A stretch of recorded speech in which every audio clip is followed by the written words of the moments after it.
How do we know that it's actually working is the question. Let me know on your phone if you see it. So if you're seeing this right now, we've decided to test out Facebook Live from our studio. So I am not doing a continuing legal education course, even though the Lawline logo is there. But I wanted to talk about something that I have gone through as a parent. And it goes back to a couple of years ago, and it's the book called The 3 Big Questions for a Frantic Family. And a couple of years ago, I was talking to Dave Kerpen from Likeable Media and Likeable Local. Dave Kerpen's also a best-selling author. His most recent book, I think, is Likeable Leadership, so I would definitely recommend it if you have not. It's a new take on Think and Grow Rich, and it's a really good book. And so I was talking to Dave a couple years ago, and I was saying to him that one of my dreams, and something that I'm going to do in the next few years, is to write a book on self-help, self-improvement for children and students, for middle schoolers, for high schoolers, because I feel like there's not enough work out there for that. But I also told him that I want to write a book or a framework of that book also for parents.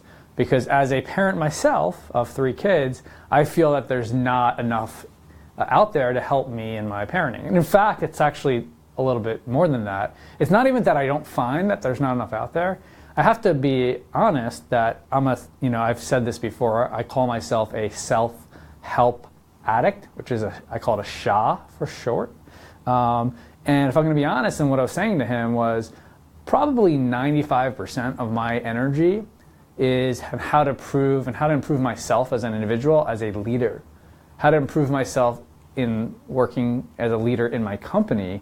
And I put all that time and energy. In fact, I've spent hundreds of thousands of dollars within our company with hiring coaches, with going to seminars, with books, with us and the leadership team and the company as a whole to better develop us as professionals.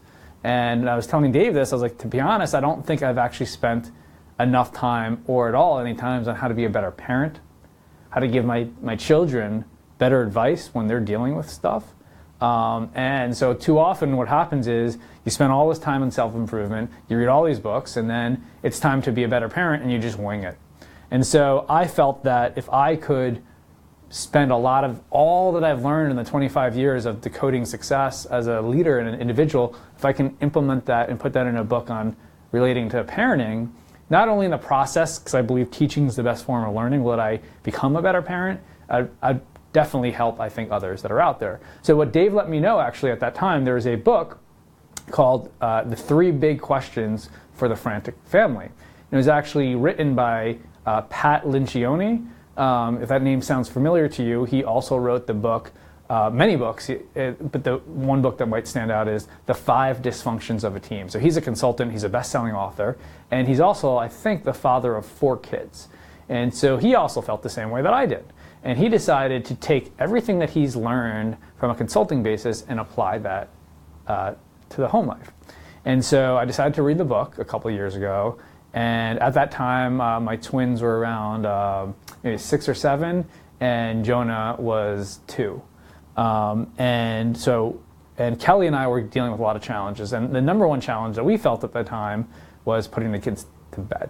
Bedtime routines. Any parent watching this will totally understand what I mean, especially with 3 kids dealing with bedtime and just wanting it to end. And for us, the challenge was bedtime routine actually extended for hours. You'd come in, you'd put them to bed, you'd think you put them to bed, then you had to sit with them, then you had to sleep with them, then you had to hold their hands. And in fact, what happened was, before Jonah was born and when he was a baby, we actually nipped it in the bud and we were good to go. The kids went to bed at 8 o'clock and we're out.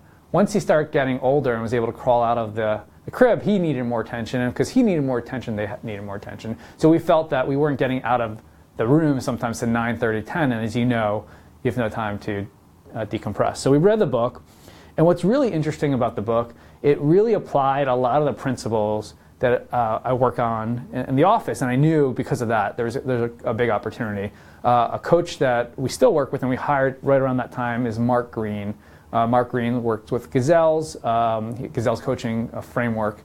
And the 3 things that he brought to us, the main thing was focus.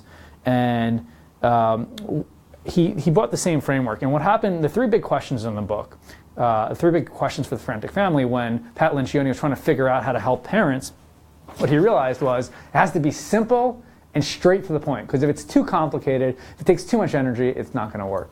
So the first question, and so at the time, Kelly and I were desperate. We said, let's give it a go. And so the first thing is, the first question is, what makes our family unique? And what I found was pretty cool about that, because it's essentially the same question of what's the purpose of your company, right? And so the purpose of our company at that time, we had just worked on with Mark Green, and it was personal freedom. Specifically for attorneys, but personal freedom in general as we continue to grow our brand. And so what makes your family unique? And it also talks about to sit down with your kids, and as you're answering these questions, to do it together.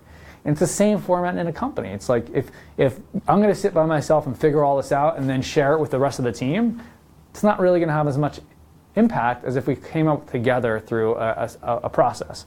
So we sat down with the kids and we let them know this is what we're doing, and we need to figure out how to focus on improving things. And so when we said, what is unique about our family, we all had ideas and threw things out, and this is what we came up with. So I just wanted to share with you this example. We are unique in that we want to raise a family that has a sense of humor, enjoys experiencing life, has a focus on being healthy, trusts in each other, and is positive and self-confident. So one more time. We are unique in that we want to raise a family that has a sense of humor, enjoys experiencing life, has a focus on being healthy, trusts in each other, is positive and self-confident. So we all came up with that together. We all felt really good about that. It was sort of our purpose as a family. Then the next question is, what is our top priority? Essentially the question is, what is our rallying cry? So in the company, it's what's our quarterly rock? What's our top priority for the quarter as a company that we're going to work on, and how are we going to go about doing that? And so what's funny and what's really worked out well in that situation, for whatever reason, we were shocked that our kids had the same top priority that we were. And we all talked about it a little bit, but it all had to do with bedtime routine, because they knew it wasn't making us happy and it wasn't making them happy. And we asked, what's the most important thing to you, Josh and Layla, and to us that we're looking for this? And we all said that we want to be respected by the others. So it was really great to sort of hear them talk about this. And they said, yes, our rallying cry is that everybody should be in bed before 8 p.m. by May 1st. I think it was maybe a month or two before, or whenever that was. And so we all got on the same page. Obviously, Jonah was 2 at that time, or 2.5, so he was not in this conversation. But we knew that's what we had to do. And then so that was our rallying cry. That was our point. We knew our purpose. We knew our rallying cry. And then the last question was, how will we talk about this and use the answers to these questions? And so what we did, and there's a chart that I'll put in the link that they give you, is defining objectives. So, what will we do in the process? So we're going to stay calm and speak to the kids at their level. We decided to create charts for the kids. So every time they were in bed by 8, we would give them positive reinforcement through the charts. We had a problem with the door situation that wouldn't close, so we said we would fix the door situation. And then we would also create a sleep routine and be consistent with that routine. So we had 4 defining objectives, and those were them that we were using to measure. And then it said we also have to stay up on top of our standard objectives. At that time, we were working on house renovations. We were trying to eat healthy. We were trying to work on more date nights with Kelly and I, the mutual respect, and we were all trying to have fun. And so there's standard objectives as a family you're trying to reach, but I'm getting too, I think, in it right now. So let me just step back, because you'll have to take a look at it yourself. So just forget the standard objectives for this moment, because it kind of distracts from it. So the first question is, what makes your family unique, which is a really fun thing to do. So if you have kids of age, sit down, download the link at this chart. You really don't have to read the book. There's like a companion piece that came with the book that Kelly read, but it's a quick read. What is your rallying cry for the next 6 months, the next 3 months, for whatever time frame it is that you're going to try to accomplish together as a family? And the last one is, how and when will we discuss it? Will we look at the chart and see what we've done? We said Saturday night and review with the kids every Saturday night. So let me talk about the successes and the failures, and then where we're at today. Okay, this was about 2 years ago. The success was literally within a week's, bedtime was changed, and it was 8 o'clock and we were out. We all knew what it was. The rallying cry was there, and it just gave us focus to do it. Besides that, which it gave us that buzz that we needed, that boost that we needed, we never really met on Saturday nights and reviewed it. We never really had those conversations, for better or for worse. And so things were good. So that was two or 3 years ago.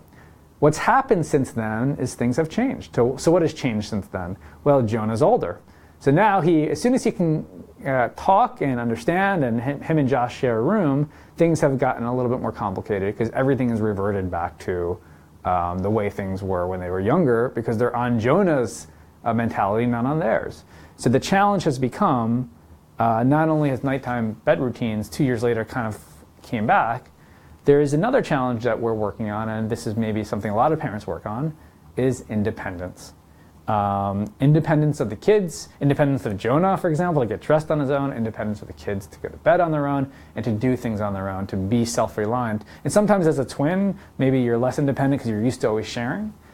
So one thing that we're going to try again is to go back to these 3 questions of the Frantic family and look back to what is unique about our family, which should not have changed.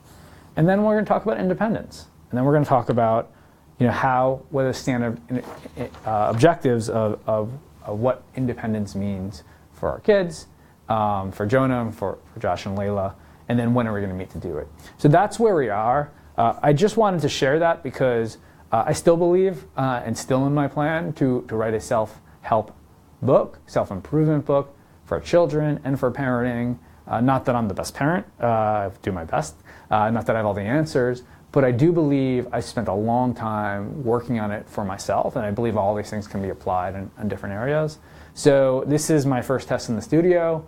For better or for worse, I can't see Facebook Live, so I can probably talk longer than I normally would, and also feel a little more comfortable, maybe not. If you've gotten this far, you're probably my parents, but if you're anyone else in addition to my parents, do me a favor, just like it, give me a comment, share it, let me know what you think about doing it in the studio, and I'm sure maybe next time I'll just put, I know it's the opposite way here, I'll put the Fast Forward Mindset logo up there. Just didn't have time, didn't want to waste time doing that. But Law Line is an important part of my life, of course, and I'm really proud of it as well. So thank you very much, and I'm looking forward to continuing the conversations.